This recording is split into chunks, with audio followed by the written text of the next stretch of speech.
may take more than a kiss from a princess to turn a frog into a prince. But, according to evolution's story, amphibians, such as frogs, really did turn into mammals, including princes. Today, the theory of evolution is considered an established fact, but it wasn't always so.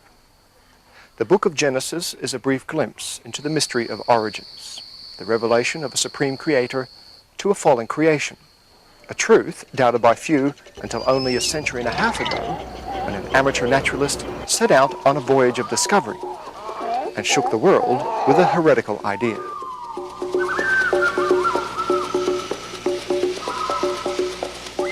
Exploring the scorching lava beds of the Galapagos Islands, Charles Darwin was fascinated by the strange wildlife.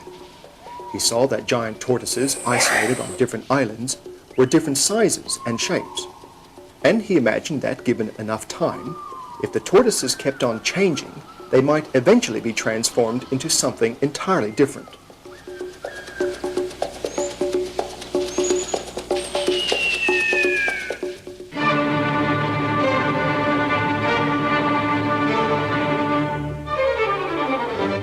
At Oxford University, Dr. Richard Dawkins is Professor of Public Understanding of Science.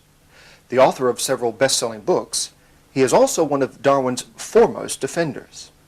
I suppose the great mystery of life is to explain where the complexity of life came from. Another way of talking about complexity is to say information. Information is a kind of measure of complexity.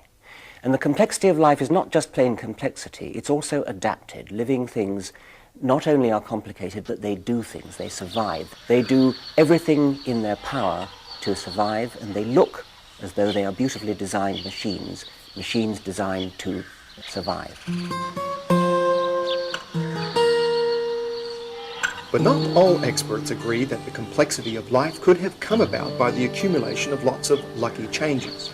And a growing number of dissenters are questioning Darwin's theory. Molecular biologist Dr. Michael Denton is a senior research fellow at the University of Otago in New Zealand. He claims Darwinism is a theory in crisis, which assumes the so-called fact of evolution, yet cannot explain the supposed transformation of simple life forms into complex creatures by random processes. I don't think the Darwinian theory of evolution is anything like the established fact that many biologists claim. I call it the great cosmological or cosmogenic myth of the 20th century. And that's a view I still maintain. I think nothing I've seen in the biological sciences, and no advances in science that I've seen in the last 20 years, in any way have changed my mind in any way about that fundamental belief of mine that Darwinism is an inadequate explanation. Darwin's ideas are now conventional wisdom, and it's considered an established fact that simple life forms evolved over millions of years of gradual change into all the complexity and diversity of life that we know today, without the design of a sovereign creator. And of course the puzzling thing is, where does all this complexity come from? Where does all this information come from? It cannot come about by chance. It's absolutely inconceivable that you could get something as complicated as a bird and as well designed as a bird or a human or a hedgehog coming about by chance. That's absolutely out. Because to get from nothing, from no complexity, no information, to the extreme complexity of a modern living thing in one step of chance couldn't possibly happen. That would be like throwing a dice 1,000 times and getting a 6 every single time. It's out of the question. But if you allow a little bit of luck in any one generation, and then a little bit of luck in the next generation, a little bit of luck in the next generation, by cumulatively adding this luck, step by step by step by step, you can work from any degree of simplicity to any degree of complexity. All you need is enough time. So where's it come from? It's come from the gradual, incremental process of evolution by natural selection.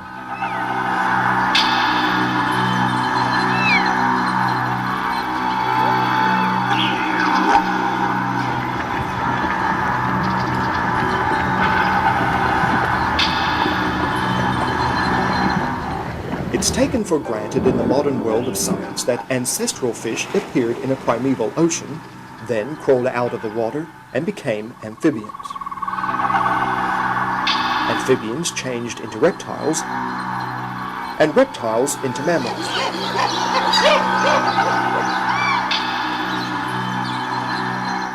Evolutionists claim that other reptiles shed their scales, grew feathers, and took to the skies to become birds. But reptiles and birds are very different. Reptiles have no genetic information for wings or feathers. To change a reptile into a bird would require the addition of huge amounts of complex information. Darwin reasoned that, with a bit of luck, the accumulation of enough small changes could even turn reptiles into birds. Michael Denton says it cannot be done. One can quote lots of examples in the biological realm of things which seem, as it were, beyond the reach of that simple Darwinian mechanism. There's things like the avian lung, there's the feather, there's the amniotic egg, bacterial flagellum. I mean, really a vast number of systems which have that unique watch-like sort of complexity that you find in nature, where in fact to have the system functioning you need A, B, C, D, so forth, all in place, interlocking like together before the thing will function. It's very difficult to see how those sorts of things were arrived at undirected, by undirected processes. I mean, you could take the feather, for example. The flight feather is a very complicated structure of tiny interlocking hooks and barbules which hold the parts of the feather together. And it's these tiny little micro-adaptations within the feather which give it its, which adapt the feather for flight. And the Darwinian model of evolution requires that the intermediates are fully functional. And I can't imagine how you can get to such ends without having to sort of go through structures which are really not functional in some sense, in some biological sense.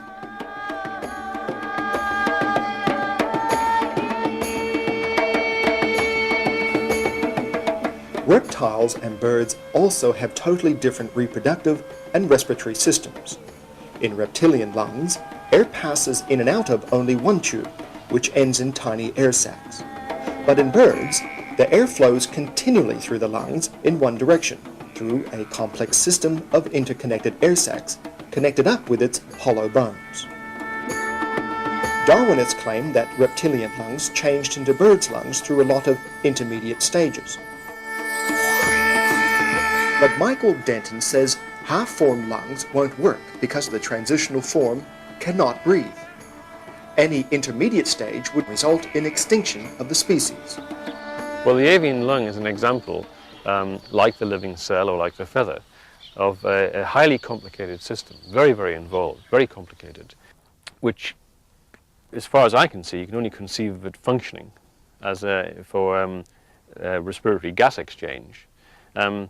If the whole current structure and order of it is in place.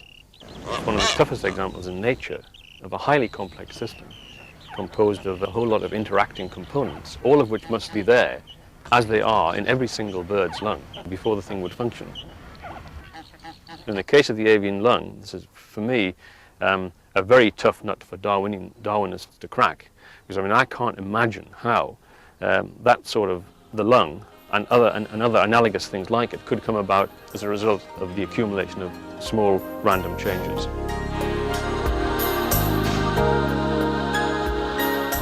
For simple life forms to evolve into more complex ones requires a massive input of new information.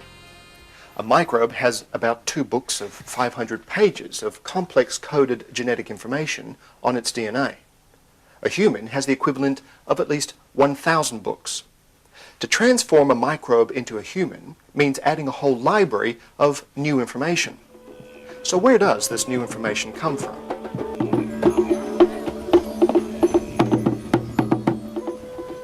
Professor Werner Gitt is a specialist in information theory and a director at the Federal Institute of Physics and Technology in Brunswick, Germany.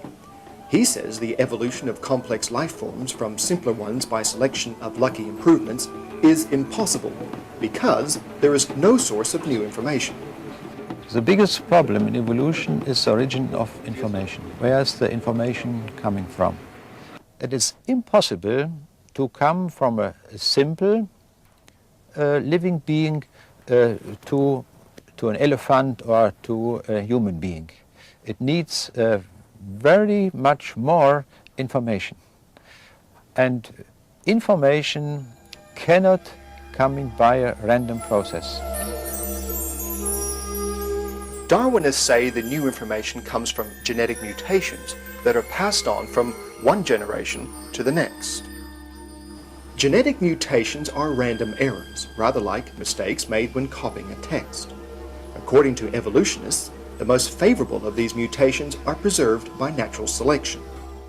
And it's the molecular genetics which finally provide the detailed evidence, the absolute knockdown evidence that nobody could possibly go against, because the molecular evidence really shows with the detail of, just like a sort of human text, you can see the changing letters, the changing words of the DNA, which are in effect describing, as generations go by, describing the anatomical changes, which are all that Darwin himself was able to see.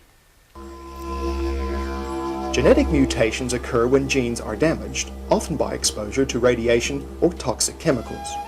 Some mutations have no effect, but most are detrimental and they're often fatal. Although most mutations are harmful, some mutations may be beneficial.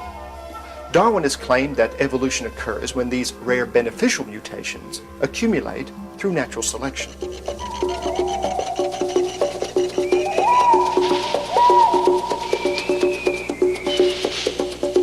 The Galapagos Islands are the showcase of evolution, where the unique wildlife is studied by international scientists.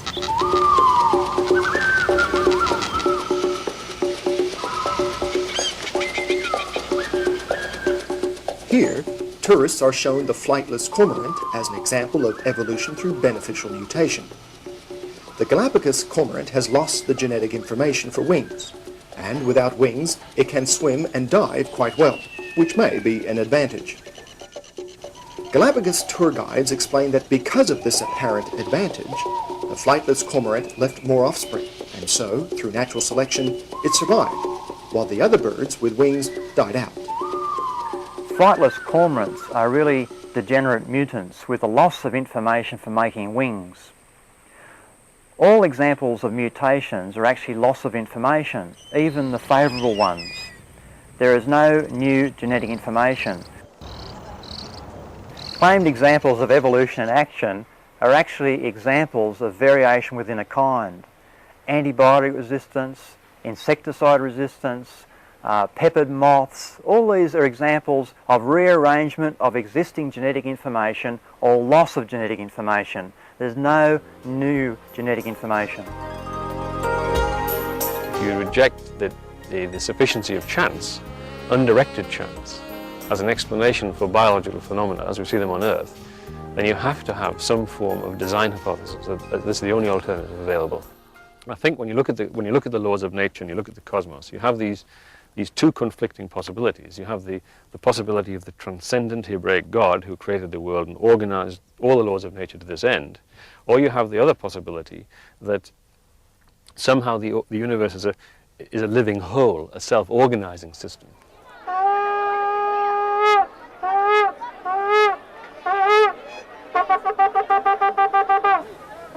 At the Wailing Wall in Jerusalem, Orthodox Jews worship the God of creation.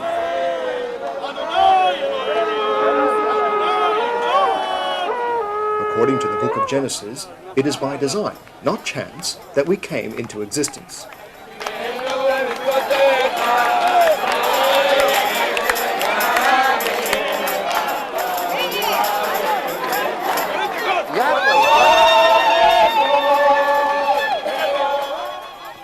Israeli biophysicist Dr. Lee Spetner is uniquely qualified to comment on the role of mutations in evolutionary theory.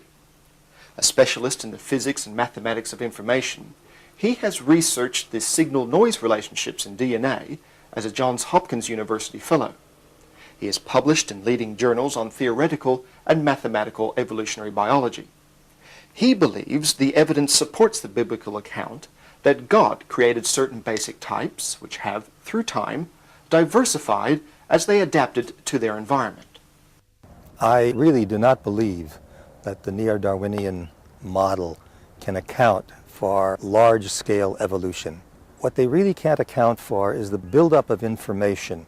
It's very improbable that there can be many small steps of evolution, many small changes adding up to one large change. And not only is it improbable on the mathematical level, that is theoretically, but experimentally one has not found a single mutation that one can point at that actually adds information. In fact, every beneficial mutation that I have seen reduces the information, it loses information.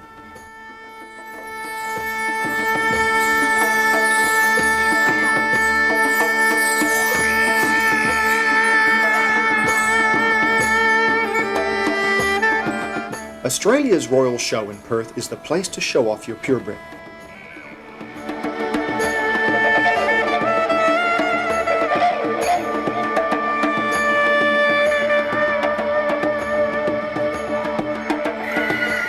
If it cannot be seen that mutations and natural selection increase genetic complexity, what about artificial selection? Selective breeding does produce great variety, but is there a limit to the change? Charles Darwin himself made great play of domestication. And a nice way to look at this is to say, suppose you wanted to do an experiment, to actually demonstrate experimentally that this process of selection worked. What would you do? Well, what you'd do would be you'd say, well, it'll take me about 1,000 years, but given 1,000 years, what I can do is in every generation, I can breed for those qualities that I want to get. So for the next 1,000 years, what we're going to do is in every generation, we're going to mimic natural selection by choosing for breeding those individuals which most embody the qualities that we admire. So if you can go from, say, a wolf to a Pekingese in a few thousand years, then you have to extrapolate that process and say how much further could you go in 1,000 million years. You can breed dogs for thousands and millions of years, but if you have no source of new genetic information, they'll still be dogs. The problem with evolution is it has no way of providing new genetic information. Both natural selection and breeding, or artificial selection, cause loss of the genetic information. If we take a long-haired dog and we only breed from long-haired dogs and just select the long-haired pups and let them breed in the future, then we end up with a variety of dog which concentrates all the genes for long hair in one variety. But that means that that dog can never breed a short-haired dog because it does not have the genes for short hair. So we've lost genetic information. Natural selection does the same. If we take wolves, varieties of wolves before the Ice Age, long hair, short hair, and during the Ice Age the extreme cold resulted in the killing off of the short-haired wolves, we end up with a new variety of wolf, even a new species with long hair, which is adapted to cold conditions. But this adaptation, again, is not involving new genetic information. In fact, the process causes the loss of the genetic information for short hair. Great diversity is possible through the new combinations of existing genes. Even mutations can cause rearrangements of chromosomes, and degenerate changes or loss of information which creates diversity. This is a fundamental problem. Mutations and natural selection both result in loss of genetic information. So there is no way that evolution of increasing complexity can occur. It is impossible that new information is coming from a random process. If you see a computer program, it needs a programmer. If you see a car, it needs a designer. If we see the biological information in the cells, then we must say, that is the right conclusion, it needs a creator who has made the program, the genes, to create the proteins, to create the organs. It is necessary that we have this. So we can say evolution is an impossible process.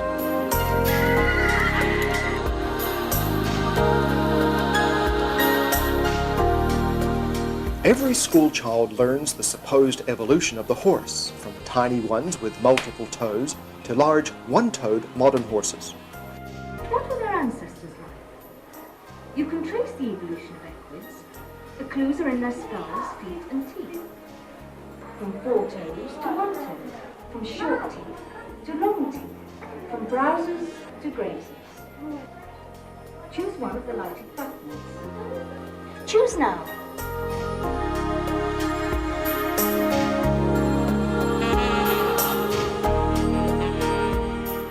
But has the horse really evolved? Many scientists doubt it. There are many different varieties of horses we can get through breeding, but they're still just horses.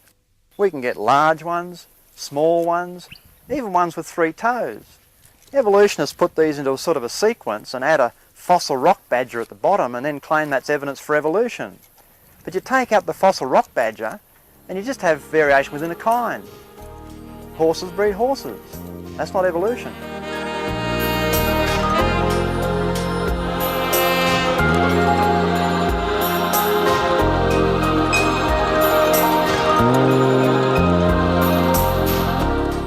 The information required for large-scale evolution can really not come from random mutations. The Darwinian model says that it does, but nobody has ever made a calculation to show that it does. I've made a calculation that shows that it doesn't. Professor Dawkins, can you give an example of a genetic mutation or an evolutionary process which can be seen to increase the information in the genome?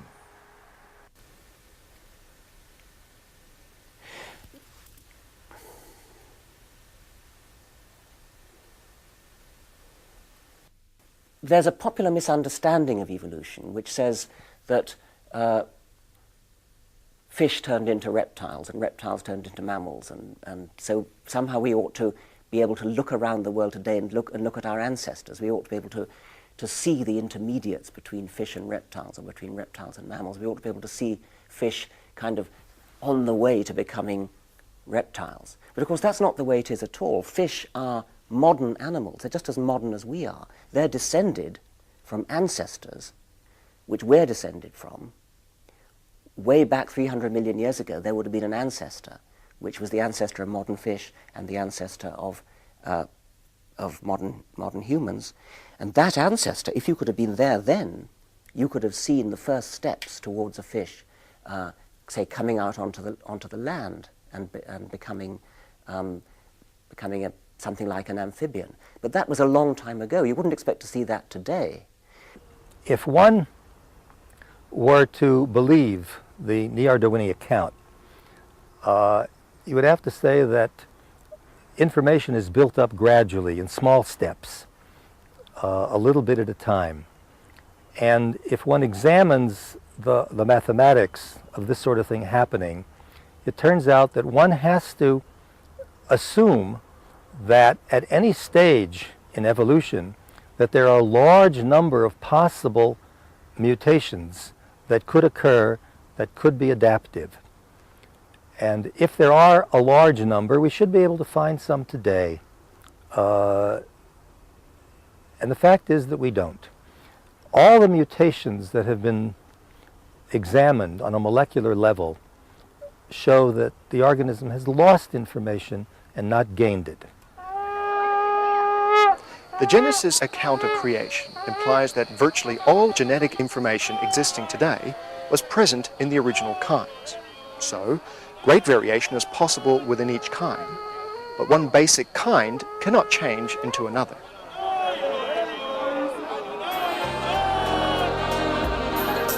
Michael Denton believes information can only come from an intelligent source.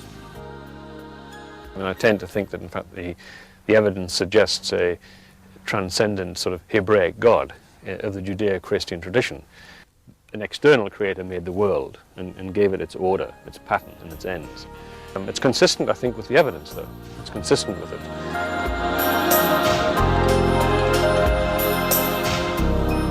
Just as the information in books has to come from an intelligent source, so the huge amount of genetic information in living things must come from an intelligent creator. The evidence fits the biblical model, where there's a large amount of genetic information created in the beginning, allowing adaptation within the kind and being degraded since. The information had to be programmed into the living things in the beginning. living things did not evolve, they were created. If we look to the Bible, then we see there is a creator. The creator has made all things, the material processes and also the information. Evolutionists believe complex life forms came from simpler ones, but random processes with natural selection can't account for it, and it's never been observed or replicated.